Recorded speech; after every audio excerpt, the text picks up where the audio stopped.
Então, Tony, por que você diria que vale a pena preparar conteúdo digital educacional? Olha, Vanessa, eu entendo que o EAD, o ensino de aprendizagem à distância, os objetos de aprendizagem, eles vêm completando a cada dia uma carência das pessoas. O que ocorre? Nós temos um país muito grande e muitas pessoas, a acessibilidade era muito complicada. O EAD ele vem quebrar essa barreira e vem ofertar a essa pessoa que não tinha uma acessibilidade. Porém, o inverso é muito verdadeiro.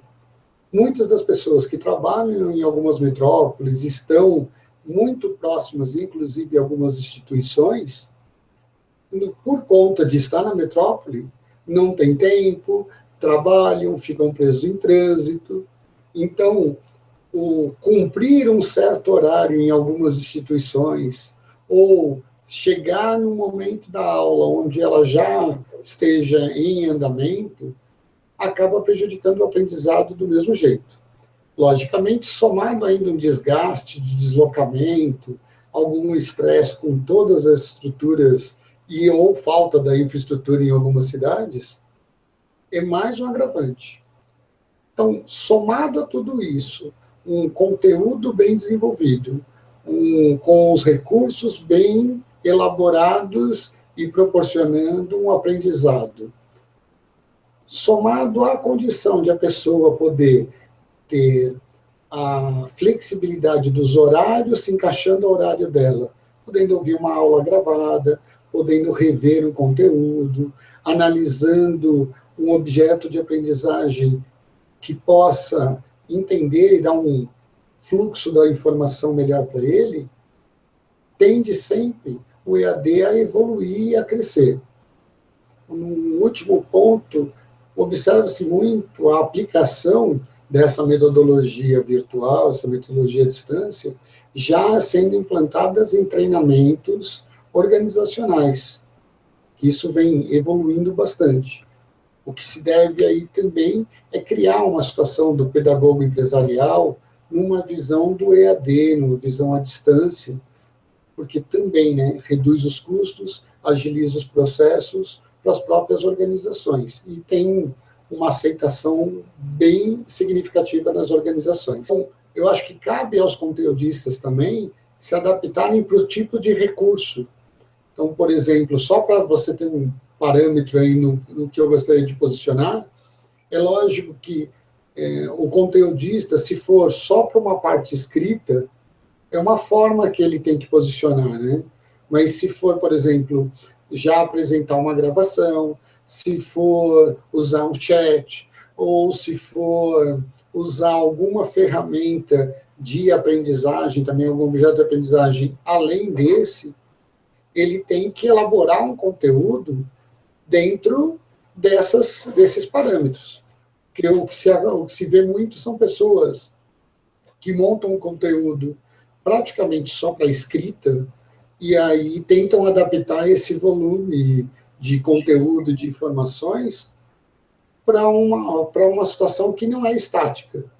Então, só para te dar um exemplo, existem situações que a gente verifica que a pessoa mostra um vídeo de um manual, ou um vídeo de um escrito, de um case. Então, putz, parece que você está gravando o livro e a pessoa tem que ler no livro. Então, para isso, inviabiliza a imagem em todas essas situações, tá?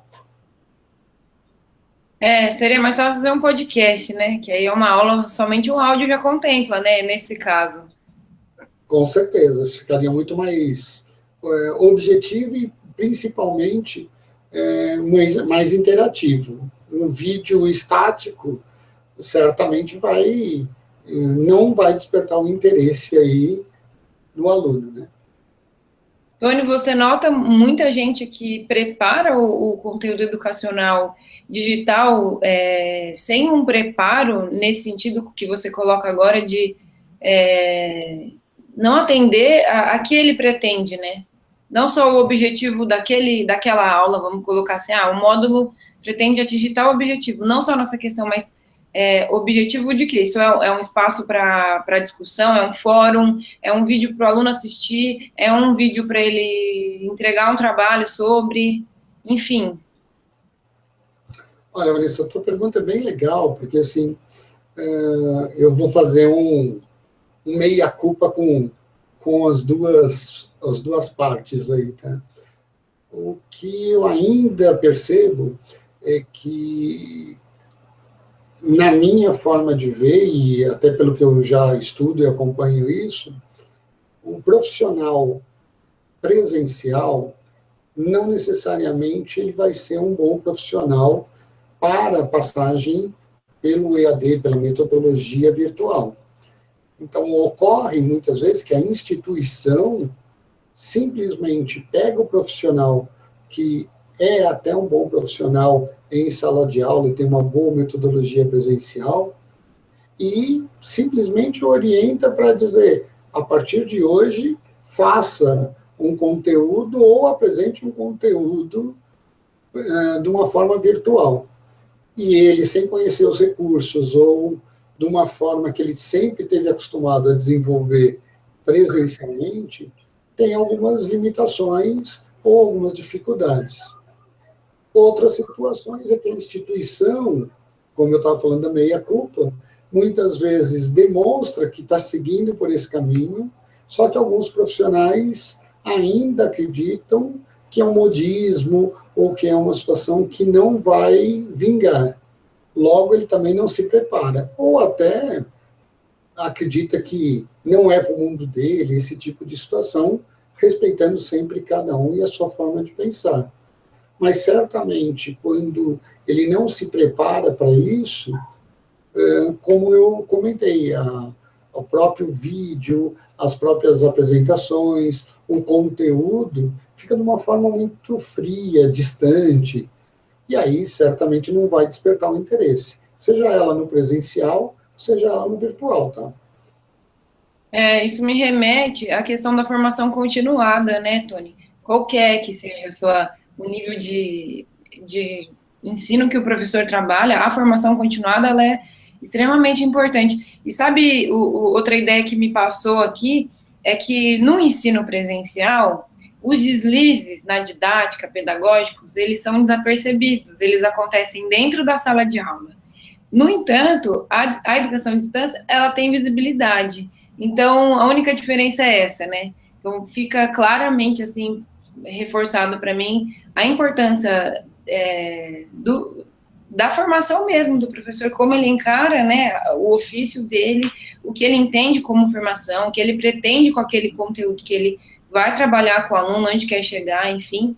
E a diferença é totalmente essa. Na EAD, a gente está com a janela aberta e dentro da sala de aula a porta fechada, né? Olha, a colocação que você fez agora é muito legal, eu acho que é bem por aí, e você me permite fazer um complemento em cima disso. De uma forma muito real, eu acredito que no presencial tem várias situações ocorrendo ao mesmo tempo. Então, o professor, quando ele comete algum deslize, talvez ele não seja tão observado, porque tem outras situações ocorrendo, algum colega, alguma situação, um outro ruído, e também, às vezes, o aluno também não está com o foco 100% naquele momento, bem naquele momento do deslize. Logo no virtual, é uma conversa muito direta, né? Essa situação do olho a olho aqui, o foco é muito maior.